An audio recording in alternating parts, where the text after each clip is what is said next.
Hi friends, அஸ்ஸலாமு அலைக்கும். Welcome back three roses smiley. இன்றைக்கி நம்ம சேனலில் என்ன ரெசிபி பார்க்க போகிறோன்னாக்கா, இன்றைக்கி உங்களுக்கெல்லாம் பிடிச்ச மாதிரி யாருக்கும் பிடிக்காது இருக்காது இந்த பிரியாணி. எல்லாருக்கும் பிடிச்ச மாதிரி இந்த பிரியாணி செஞ்சலாமா? வாங்க டேஸ்ட்டாக கல்யாண வீட்டு டேஸ்ட்டில் எப்படி சூப்பராக நல்லா டேஸ்ட்டாக செய்யலாம் பார்த்துலாமா? வீடியோக்குள்ளே போகலாம். வீடியோக்குள்ளே போகிறதுக்கு முன்னாடி நம்ம சேனல் ஃபஸ்ட் டைம் பார்க்குறேங்க, சப்ஸ்கிரைப் பண்ணுவீங்க. Please subscribe my channel. இதுக்கு நான் எடுத்துக்கிற பொருள் பாருங்கள். இது அன்னாச்சி பூன்னு எடுத்துருக்கிறேன், பட்டை 4 துண்டு கட் பண்ணி எடுத்துக்கிறேன், ஏலக்காய் ஒரு 7-8 ஏலக்காய் எடுத்துக்கிறேன், சோம்பு 2 ஸ்பூன், முழுமல்லி 2 ஸ்பூன், ஜீரகம் 2 ஸ்பூன், மிளகு 2 ஸ்பூன், கசகசா 2 ஸ்பூன், கலாம்பூர் ஒரு 6-7 கலாம்பூர் எடுத்துருக்கிறேன். கலாம்பூர் கம்மியாக சேர்த்துக்கோங்க, இல்லைன்னா கலாம்பூர் வாசனை அடிக்கும். பொருளையும் சேர்த்து நான் ஒரு வானலில் லைட்டாக வறுத்து எடுத்துக்க போகிறேன். இந்த மாதிரி லைட்டாக வறுத்து எடுத்துக்கோங்க. ரொம்ப வறுக்கக்கூடாது, கலரும் செஞ்சு மாறக்கூடாது. லைட்டாக கலர் சூடாகனா போதுங்க. லைட்டாக அந்த அளவுக்கு வறுத்து விட்டால் போதும், ரொம்ப வறுக்க வேண்டாம். தீஞ்சிடுச்சுனாக்கா அப்புறம் அதோட டேஸ்ட்லாம் மாறிடும். அதனால் பொறுமையாக ஸ்லோவில் வச்சு ஸ்லோவாக வறுத்து எடுத்துக்கோங்க. லைட்டாக வறுத்து எடுத்து இதை ஆற வச்சிடலாம். ஆற வச்சு இதில் நான் அரைச்சி எடுக்க போகிறேன். இந்த மாதிரி நம்ம மிக்சியில் சேர்த்து இந்த மாதிரி அரைச்சி எடுத்துக்கலாம். போதுங்க. இப்போ நான் மிக்ஸி ஜாரில் ஆற வச்சுட்டு கொட்டிட்டு இந்த மாதிரி நம்ம அரைச்சி எடுத்துக்கலாம். நல்லா சாஃப்டாக அரைச்சி வச்சுங்க. கொஞ்சம் கொரப்பாக வேணாம், கொஞ்சம் நல்லா எவ்வளோ அரைக்க முடியுமோ அந்த அளவுக்கு அரைச்சிக்கலாம். ரொம்ப சாஃப்டாகவும் வரேன்னா ரொம்ப கொரப்பாகவும் அரைக்கணும். நார்மலாக அரைச்சி எடுத்துக்கோங்க. நான் இந்த அளவுக்கு நான் அரைச்சி எடுத்துக்கிட்டேன் பாருங்கள். இந்த அளவுக்கு அரைச்சி எடுத்தால் போதும். இது ஒரு பவுலில் மாற்றிக்கலாம். ஒரு பவுலில் மாற்றிக்கிட்டேன். இது அப்படியே ஒரு பக்கம் வச்சுடுங்க. இப்போ அடுப்பில் ஒரு குக்கர் வச்சுக்கிறேன். சட்டி இருந்தாலும் நீங்கள் வச்சுக்கலாம். நான் குக்கர் வச்சுக்கிட்டு அதுக்கு தேவையான அளவுக்கு எண்ணெய் சேர்த்துக்கிறேன். ரீஃபண்ட் ஆயில் சேர்த்துக்கோங்க, பிரியாணிக்கு அதான் நல்லாயிருக்கும். தேவையான அளவுக்கு நம்ம எப்பவுமே போகிற மாதிரி பட்டை, கலாம்புரி, ஏலக்காய் இதெல்லாம் போட்டுக்கோங்க.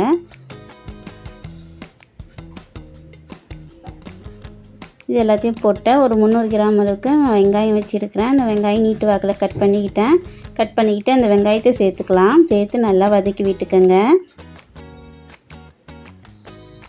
இது கூட கொஞ்சமாக கல் உப்பு சேர்த்துக்கிறேன்.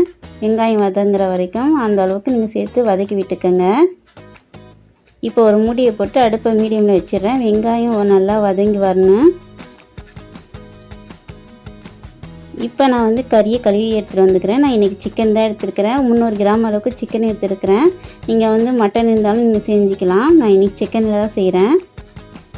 பாருங்கள், வெங்காயம் நல்லா வதங்கி வந்துடுச்சு பாருங்கள். வெங்காயம் ரொம்ப தீயவும் கூடாது, வதங்காமல் இருக்கக்கூடாது. இந்த கோல்டன் ப்ரௌன் கலர் வந்த பிறகு நம்ம அதான் முக்கியம் வதங்கிறதுக்கு. இந்த பிரியாணி டேஸ்ட்டு கொடுக்குறது இந்த வெங்காயம் தான். இது கூட நான் சோத்து இலை எங்கள் வீட்டில் பிரியாணிக்கெலாம் போடக்கூடியது நான் சேர்த்துருக்கிறேன். உங்கள் வீட்டில் இருந்தால் கொஞ்சமாக சேர்த்துக்குங்க.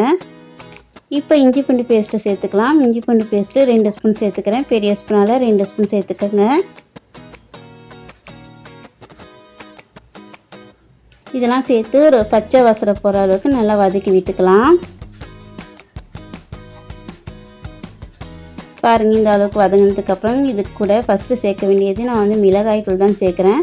காஷ்மீர் மிளகாய்த்தூள் 1 ஸ்பூன் அளவுக்கு சேர்த்துருக்கிறேன். நான் பெரிய ஸ்பூனால் கொஞ்சம் சேர்த்துருக்கிறேன். காரத்துக்கு தகுந்த மாதிரி நீங்கள் சேர்த்துக்கோங்க. ஃபஸ்ட்டு மஞ்சத்தூள்லாம் எதுவுமே சேர்க்கக்கூடாது, மிளகாய் தூள் தான் சேர்க்கணும். அப்போ தான் பிரியாணியும் ரெட் கலரில் இருக்கும், இல்லைனாக்கா மஞ்சள் கலரில் இருக்கும். நீங்கள் ஃபஸ்ட்டு மிளகாய் தூள் சேர்த்துக்கிட்டு அதுக்கப்புறம் ஒரு கைப்பிடி அளவுக்கு புதினா மல்லியும் சேர்த்துருக்கிறேன். ஒரு 4 தக்காளியை கட் பண்ணி அதையும் சேர்த்துக்கலாம். இதெல்லாம் சேர்த்து நல்லா வதக்கி விட்டுக்கோங்க. வதங்கட்டும். நல்லா ஒரு தடவை வதங்கினதுக்கப்புறம் சிக்கனை கழுவி வச்சுக்கிற சிக்கனை சேர்த்துக்கலாம்.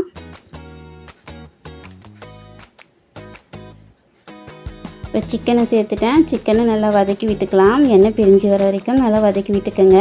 இது கூட நான் தயிர் சேர்த்துக்கிறேன். 2 பாக்கெட் அளவுக்கு தயிர் சேர்த்துருக்கிறேன். சின்ன பாக்கெட்டு தயிர் முக்கியம்.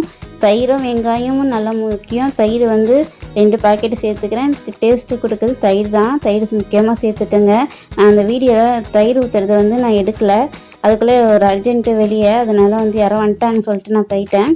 அதனால் அதை எடுக்க மறந்துட்டேன். நீங்கள் தயிரை கண்டிப்பாக ஊற்றிக்கோங்க. இது கூட 1 ஸ்பூன் அளவுக்கு கரம் மசாலா தூள் சேர்த்துக்கிறேன். அரைச்சி வச்ச மசாலாவை 3 ஸ்பூன் அளவுக்கு சேர்த்துருக்குறேன். இப்போ சேர்த்து நல்லா மிக்ஸ் பண்ணி விட்டுக்கோங்க.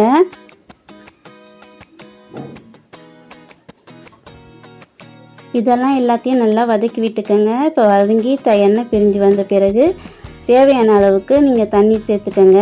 நான் அரிசி வந்து ஒரு அரை மணி நேரத்துக்கு முன்னாடி பாஸ்மதி அரிசியை கழுவி வச்சுக்கிட்டேன், ஊற வச்சுக்கிறேன். நீங்கள் வந்து அதுக்கு தகுந்த மாதிரி தண்ணி சேர்த்துக்கோங்க. நான் வந்து இப்போ வந்து அரிசிக்கு தகுந்த மாதிரி தண்ணி சேர்த்துக்கிறேன். இப்போ தண்ணி கொதி வந்துச்சு. இப்போ வந்து சிக்கன்லாம் வெந்திருக்கோம். நம்ம வந்து இப்போ அரிசியை சேர்த்துக்கலாம். தண்ணியெல்லாம் வடிகட்டிட்டு சேர்த்துக்கோங்க.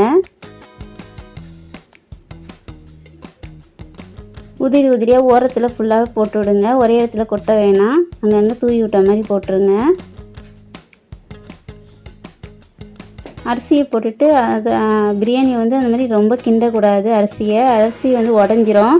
அதனால் வந்து நம்ம வந்து ஒரே ஒரு தடவை மிக்ஸ் பண்ணி விட்டுட்டு மூடியை போட்டு அடுப்பை மீடியம்லேயே வச்சுடுங்க. பாருங்கள், நான் மீடியம்லேயே வச்சுட்டேன். எப்படி வந்து புளிங்கிருக்கு பாருங்கள். இன்னும் கொஞ்சம் தண்ணியாக இருக்குது. இந்த ஸ்டேஜில் வந்து நான் ஒரு லெமனை வந்து இந்த மாதிரி பிழிஞ்சி விட்டு அது கூட கொஞ்சமாக கலர் சேர்த்துக்கிறேன்.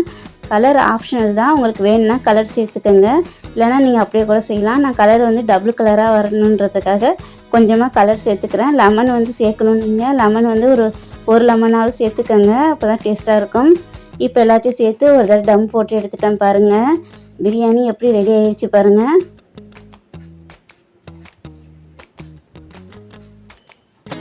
அவ்வளோதாங்க, சூப்பராக ரெடி ஆகிடுச்சு. தட்டையில் வச்சு நான் எடுத்துகிட்டு வந்த உடனே என் குழந்தைங்க வந்து உடனே வந்து எடுத்து சாப்பிட்டாங்க. சுட அவங்களுக்கு சூடாகவே இருந்துச்சு. சுட அப்படியே எடுத்து சாப்பிட்டாங்க. எல்லோரும் 3 பேரும் ஒரே தட்டையில் வச்சு சாப்பிட்டாங்க. பாருங்கள் எப்படி உதிரியாக இருக்குன்னு. சோறு ஒன்றோட ஒன்று ஒட்டல, அந்த அளவுக்கு சூப்பராக வந்து கிடச்சிருக்கு பாருங்கள். டேஸ்ட்டும் அவ்வளோ சூப்பராக இருக்கும். எல்லாமே சேர்த்து சூப்பராக இருந்துச்சு. நீங்களும் வந்து ட்ரை பண்ணி பாருங்கள், அவ்வளோ சூப்பராக இருக்கும். கல்யாண வீட்டு சாப்பாடாக நீங்கள் செஞ்சீங்களா ஆகுன்றீங்க, அந்த அளவுக்கு சூப்பராக டேஸ்ட்டாக இருந்துச்சு. இந்த மாதிரி ஒரு முறை ட்ரை பண்ணி பார்த்துட்டு என்கிட்ட கமெண்ட்னு சொல்லுங்கள் எப்படி இருந்துச்சுன்னு.